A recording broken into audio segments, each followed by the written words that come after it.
इस मस्जिद के नीचे मंदिर बताया 15 फुट नीचे, और ये बताया जाता है यहाँ आतंकवादियों को ट्रेनिंग दी जाती है। ये कोई बाहर की जगह नहीं है। हिंदुस्तान के अंदर उत्तर प्रदेश के अंदर दारुल उलूम देवबंद है। देवबंद के अंदर हम आए हैं और आप लोगों को एक बात बता देते हैं, इस वीडियो को पूरी देखना और आज आप लोगों के सामने इसकी हकीकत होगी। इतना कहना चाहूंगा, इस वीडियो को डिलीट होने से पहले ही सभी जगह शेयर कर देना, क्योंकि आज के टाइम पे हमारी वीडियो को डिलीट कर दिया जाता है सोशल मीडिया से। आओ वीडियो देखते रहो, पूरी वीडियो गौर से देखना है, एक एक बात को सुनना है। आज देवबंद हम आए थे, हमारे जो अरशद मदनी साहब हैं उनसे गाय के बारे में चर्चा करने की। जो गायें हैं ना, गाय को राष्ट्रीय पशु घोषित किया जाए, उस चीज़ पे लेके काफ़ी चर्चा हुई। अब हम एंट्री कर लेते हैं। यहाँ पे सामने आप लोगों को ये जो लाल गेट दिखाई दे रहा है, ये गेट बनवाया था बादशाह ज़हीर शाह, जो अफगानिस्तान के वजीर आजम थे 1957-58 के टाइम पे। इस गेट के अंदर से हम एंट्री करके आज आप लोगों के सामने पूरा का पूरा दारुल उलूम देवबंद दिखाते हैं। और हिंदू मुसलमानों के बीच में जो भी भरम है वो भैया आज गौर से इस वीडियो को देख लेना।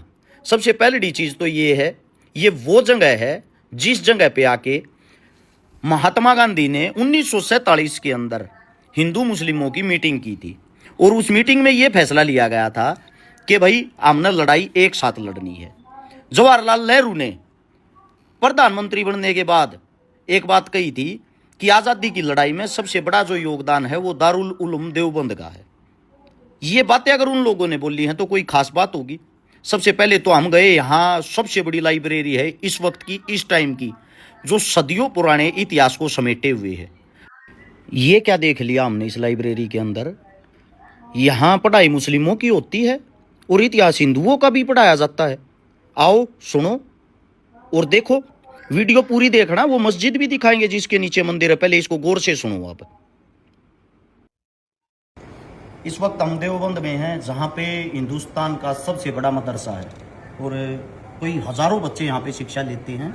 और मदरसे के अंदर हम आते हैं तो काफ़ी है ना, कुछ मतलब कि वहम फैलाया जाता है कि यहाँ पे आके खाली जो मुस्लिम होते हैं उन्हीं के बारे में आप लोगों को शिक्षा मिलती है या शिक्षा दी जाती है। मदरसे के अंदर मेरे साथ में मेरे मुस्लिम साथी हैं। शुभ नाम अपना? शादाब भाई। अपना शुभ नाम? शोएब भाई।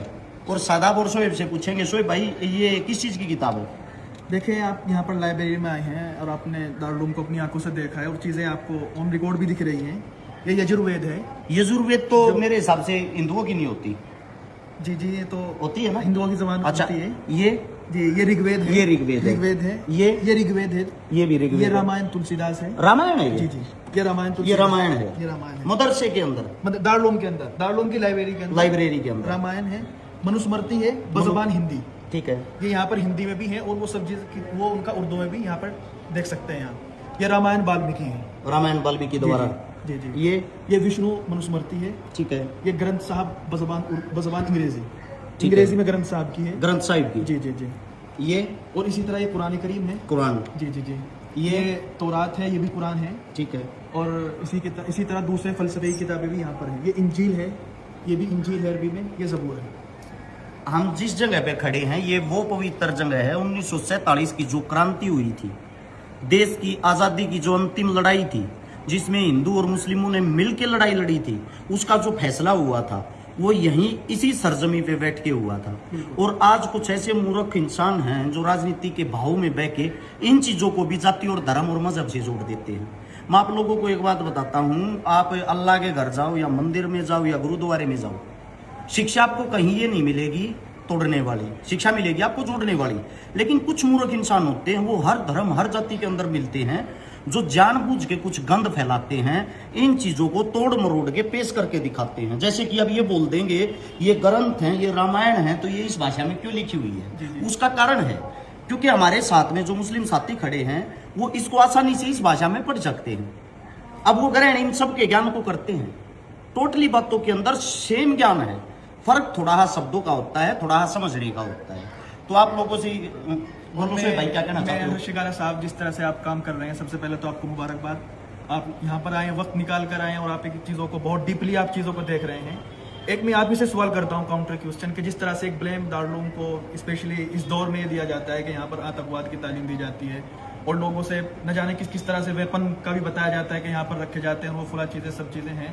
तो आप देख रहे हैं, आप मुझे जरा सा बता दीजिएगा घूमने के बाद आपको कोई इस तरह की चीज नजर आए तो। मैं आप लोगों के साथ प्यार प्रेम से जो रहता हूँ ना, मैं तो हिंदू परिवार के अंदर जन्म ले रखा है, मेरे कोई मुस्लिम नाम मिला हुआ, मेरे कोई हर्षुद्दीन कहते हैं, जब मेरे कोई दिक्कत आपत्ति नहीं है। बिल्कुल, आप यहाँ पर हैं, अभी घूम रहे हैं, आप इकले जा करके दारुल उलूम के किसी भी एक कैंपस में किसी भी एक क्लास को आप देख कर आप जा सकते हैं, कोई आपको परमिशन लेने की जरूरत मैं पूरे मुस्लिम परिवार के बीच में, दारुल उलूम के बीच में अकेला घूम रहा हूँ। मेरे साथ में सिर्फ और सिर्फ 3 से 4 हिंदू हैं। टोटली यहाँ की जो आवाम है, जनता है, मुस्लिम है। और मेरे से कोई ये भी नहीं पूछ रहा भैया आप यहाँ कैसे घुस गए, ये तो मुस्लिमों के लिए है, आप यहाँ किस लिए आए हो। यहाँ पे जो प्यार प्रेम मिल रहा है, यहाँ पे जो सादगी है, यहाँ पे आज भी 1947 से पहले का जो भारत है वो देखने लायक, आप लोगों को देखना चाहिए, देखने से ही सीखते हो, सुनी सुनाई बातों से नहीं, कानों के कच्चे मत बनो। राजनीतिक आदमी कोई भी हो, उसको सिर्फ और सिर्फ वोट से जोड़ के राजनीति करनी है, वो आपको उसी नजर से देखेगा, उसी नजर से दिखाएगा। हाथ जोड़ के विनती है, आप देवबंद आए और यहाँ पे आके घूमे, यहाँ पे आके देखें, मैं गारंटी देता हूँ आप देवबंद के दीवाने हो जाओगे। धन्यवाद आप सबका। और इतना कहना चाहूंगा, एक बार लाइब्रेरी और दिखाना, मेरे हिसाब से हिंदुस्तान के अंदर ऐसी लाइब्रेरी कहीं मिलेगी नहीं आप लोगों को, पूरी वहां से लंबी दिखाना भाई। मुस्लिमों के लिए जो नफरत रखते हैं, व्हाट्सएप यूनिवर्सिटी से जो पढ़ के आते हैं, आजकल के बच्चे जो सोशल मीडिया पे खाली लाइक और फॉलोवर कमाने के चक्कर में एक धर्म को टारगेट करते हैं, आंखें खोलो और देखो क्या किसी हिंदुओं के पास ऐसे इस तरीके से अपने इतिहास को संभाल के रखा है। गौर से देखो, सदियों पुराना इतिहास आज भी इनके पास रखा हुआ है। पंखे भी वही पुराने हैं, उसी टाइम अंग्रेजों के टाइम के। आज भी हाथ की दस्तकारी करते हैं, हाथ से काम करते हैं। अगर गौर से देखोगे, जितनी भी लाइब्रेरी है इसके अंदर जितने भी इंसान बैठ के जो कार्य कर रहे हैं इस टाइम पे, वो कार्य करने वाले इंसान आज भी लैपटॉप से पहले अपने हाथ से मोहर मारते हैं, हाथ से काम करते हैं, अपने पूरे के पूरे इतिहास को समेटे हुए हैं ये इंसान। और संपूर्ण जो भी जहां से इंसान आता है उसकी इज्जत करते हैं, उसका सम्मान करते हैं। इसीलिए मैं कहता हूं, आप किसी से नफरत तो करते हो, नफरत करने से पहले नजदीक से जाके उसके कल्चर को तो जानो। या सीधा वैसे ही किसी से सुन लिया और गालियां देना शुरू कर दिया, किसी के धर्म को आप बदनाम तो कर देते हो, टारगेट तो कर देते हो, उस धर्म के बारे में थोड़ा बहुत तो आप लोगों को पता होना चाहिए। आइए अब आप लोगों को उस मस्जिद तक ही लेके चलते हैं जिस मस्जिद के आजकल चर्चे चल रहे हैं, क्योंकि वो दिखानी आप लोगों के लिए बहुत ही ज़्यादा ज़रूरी है ताकि आप गुमराह ना हो। और उससे पहले आप लोगों को इस जगह लेके चलता हूँ। ये देखो, सुना होगा फिल्मों में कि फतवा जारी कर दिया है। ये वो जगह है जहाँ पे हम जा रहे हैं। पुराने टाइम से ही, पुराने से पुराने टाइम पे, अंग्रेजों के टाइम पे 1947 की जब जो लड़ाई शुरू हुई, तो उस टाइम पे जो मौलाना हुसैन अहमद मदनी साहब थे, उन्होंने फतवा जारी किया था। और वो फतवा यहाँ से जारी किया था। ये जो आप जगह आप देखने लग रहे हो, वहाँ लिखा हुआ भी है सामने, फतवा जारी यहाँ से होता है संपूर्ण हिंदुस्तान के मुस्लिमों के लिए। और 1947 की लड़ाई में ये फतवा जारी हुआ था, कोई भी अंग्रेजों की सेना में मुस्लिम शामिल नहीं होगा। जैसे हम नमाज जो पढ़ते हैं 5 टाइम की, जितनी अहमियत इज्जत हम नमाज को देते हैं, सेम हम अपने देश के लिए कुर्बानी दे देंगे। हम अंग्रेजों की फौज में नहीं जाएंगे। और मैं अपना कफन अपने साथ लिए फिरता हूं। मेरे देश के लिए सबसे पहली कुर्बानी मेरी होनी चाहिए। ये थे मौलाना साहब के उस वक्त के, उस टाइम के स्पीच, भाषण। अपने देश के लिए, हिंदुस्तान के लिए वो लड़े थे। दूसरी चीज ये है, अब हम जिस तरीके से बाहर निकल के जो जा रहे हैं, हम जा रहे हैं उसी मस्जिद की तरफ, जिस मस्जिद के बारे में दुनिया भर के बच्चे आजकल वीडियो बनाते हैं। पॉपुलरिटी के चक्कर में कोई भी आदमी किसी भी लड़कियों जैसा नाम रख के, और जो सरेआम आवारा तत्व होते हैं, वो एक समाज को टारगेट करने के लिए बार बार गालियों का प्रयोग करते हैं। और वो समाज को जो तोड़ने का कार्य करते हैं, उन लोगों ने ना तो कभी आज़ादी की कोई लड़ाई लड़ी, ना उनके बड़ों ने कोई लड़ाई लड़ी। वे वो इंसान हैं जो सिर्फ और सिर्फ किसी धर्म को टारगेट करके लाइक और फॉलोवर कमा सकते हैं। अब हम पूछ गए हैं उसी मस्जिद के अंदर, जो मस्जिद आप लोगों के सामने दिखाई दे रही है। सबसे पहली चीज़ तो आप ये देखो कि इन लोगों ने अपनी चीज़ों से कितना प्यार है, कितने अच्छे तरीके से मुस्लिम जो कल्चर है ये अपने आप को समेट के रखते हैं। ये एक आवाज़ में इकट्ठे हो जाते हैं। इनसे हमें सीखना चाहिए, इनसे हमें सीख लेनी चाहिए। आप लोग आज भी जातियों में बटे हुए, आप लोग आज भी एक दूसरे को टारगेट करते हो, आप लोग आज भी एक दूसरे को देख के चिढ़ते हो, घिन करते हो। लेकिन मुस्लिम जो कल्चर है, मुस्लिम जो इंसान है, वो एक दूसरे से कितना प्रेम करते हैं। भले ही वो एक दूसरे से फ़र्क मानते हो, लेकिन आपको महसूस नहीं होने देंगे।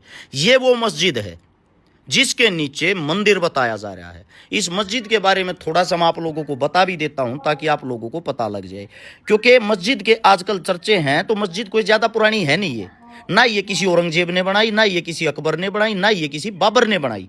ये मस्जिद, इसका कार्य 14 अप्रैल 1986 से शुरू हुआ था और इसको बनने में पूरी तरीके से 20 साल लगे, यानी कि मस्जिद 2006 के आसपास बनकर पूरे रूप से तैयार हुई है। ये मंदिर मस्जिद के अंदर का ढांचा है। अब सोचने का विषय ये है, जब ये 2006 में ही बनी तो इसका मतलब ये तो 20 साल पुरानी ही हुई। अब ये 20 साल पुरानी जो मस्जिद है, इस 20 साल पुरानी मस्जिद के अंदर भी आप लोग कैसे ये बोल देते हो कि ये किसी मंदिर को तोड़ के बनी हुई होगी, है? यानी कि कुछ भी आप लोगों को बस अलूल जलूल फैला के ये जो भाईचारा है इसको तोड़ना है। ये देखो, मेरे चारों तरफ से मुस्लिम होंगे, मैं इकलौता इनके बीच में होऊंगा, मेरे को कितना प्रेम दे रहे हैं, कितना प्यार दे रहे हैं।